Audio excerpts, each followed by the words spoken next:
the rhythm of his feet. So the whole purpose of posting is to help that trot feel more comfortable. So I want you to think about softening your body a little bit as you post, and try just to kind of let him push you and not do more than he's doing. Okay. Okay? So, because the whole reason that we post is just to try to help that bouncy trot be more comfortable, right? So if you're doing more than him, a lot of times that'll encourage him to go faster. Sometimes we might want, so it could be cool to have.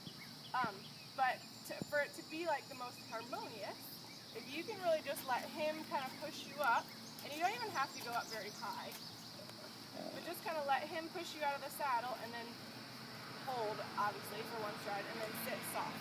So you're like just barely coming up out of the saddle versus trying to do a lot. Okay. So depending on the trot he has, if he's trotting really fast, you might be doing more, but trying to really kind of stay in the rhythm that he's choosing at this point. You know, kind of really trying to follow that flow and just be a little bit softer, not quite as snappy in your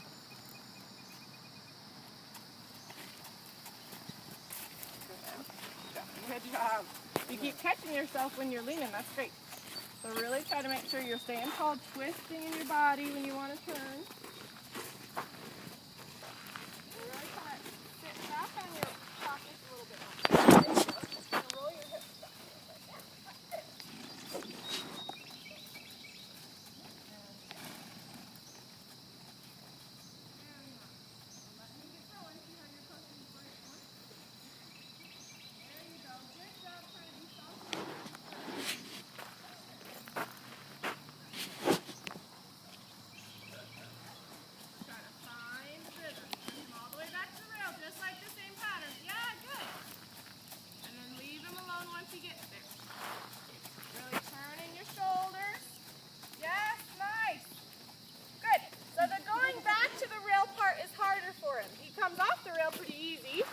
Going back, he's having a little bit more difficulty.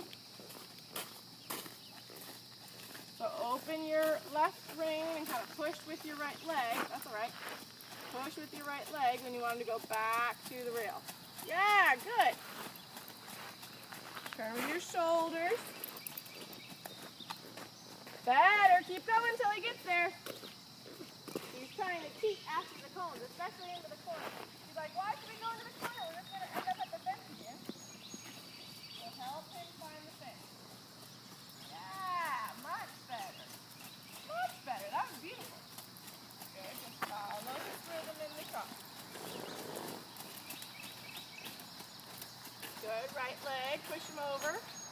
So if you make a suggestion but you don't follow through, you just lied to him. Okay. You're like, never mind, I don't mean it. So you're doing a good job going through your shoulders, but especially these second corners, like that one and this one, or the second cones in the corner. He just wants to go straight after that cone. So see if you're exaggerating good in your body, and then see if you can use a little bit more of your inside leg and a little bit stronger range to go, no, I mean it, you need to go over there.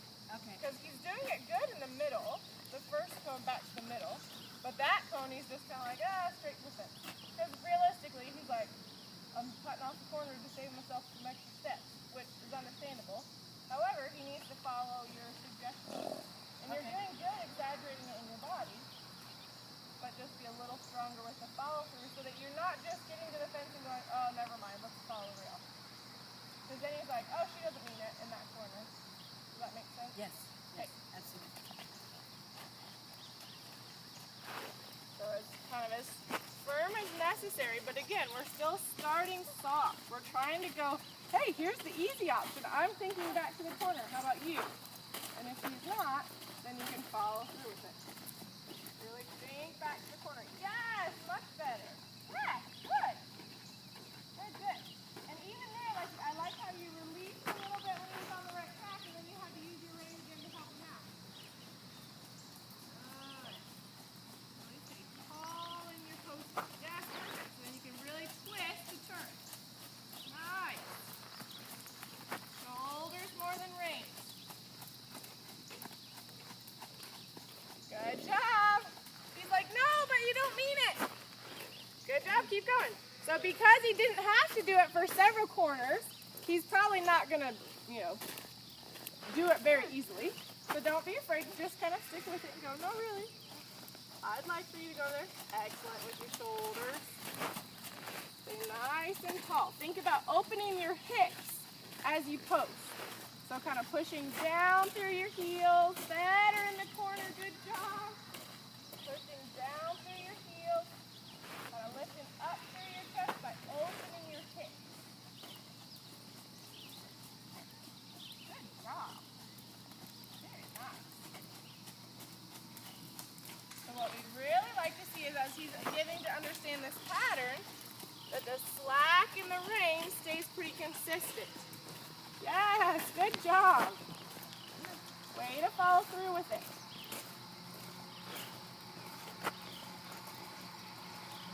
Nice. Very nice. That's okay. You're giving yourself an extra one with the mounting block. Good job. Stay tall. Really try not to lean forward. Think about kind of pulling your post up through your stomach instead of leaning forward. Like, try not to hide your belly button. Think about almost leading with your belly button. Yeah. Leading with your belly button.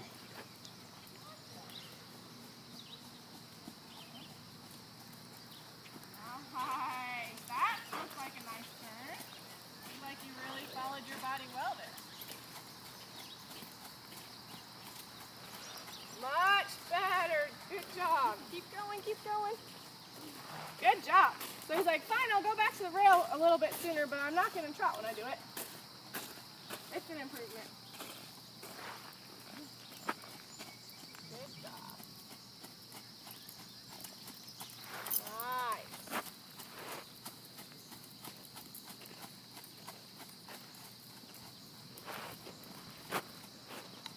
Forward, forward. Good. So when you feel him starting to die, that's when you can add a little squeeze there and go, hey, come on. See if you can initiate your turns without using your reins at all. Try to plant them, plant them. Not bad, that's okay, that's okay.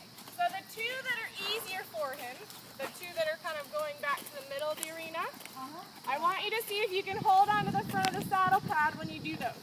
So you'll still have your reins, but kind of hold on to the front of the saddle or the pad just to kind of check and go, do I really have to use my reins? Can I use my body?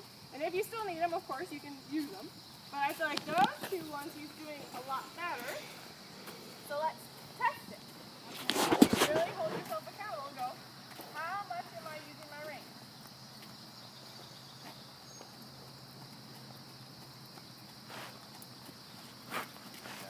Good.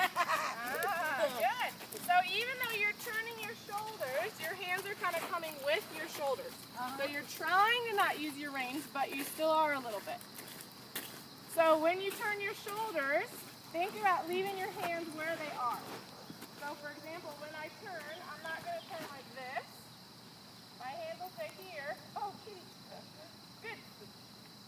My hands will stay here, and my shoulders will go first, and then my hand will help. Okay. Right? So I'm not going to go everything all at once, which is what we tend to do, especially because we do everything with our hands. So it's hard to not, our hands go without us even thinking about it. That's why we want to try to really incorporate the phases so that we can kind of isolate some of those pieces out and give our horses the opportunity to be more of a partner and do their job and not just have us pull them all around. So, eyes, belly button, so that kind of goes together. Leg, ring. Okay. So keeping your hands a little bit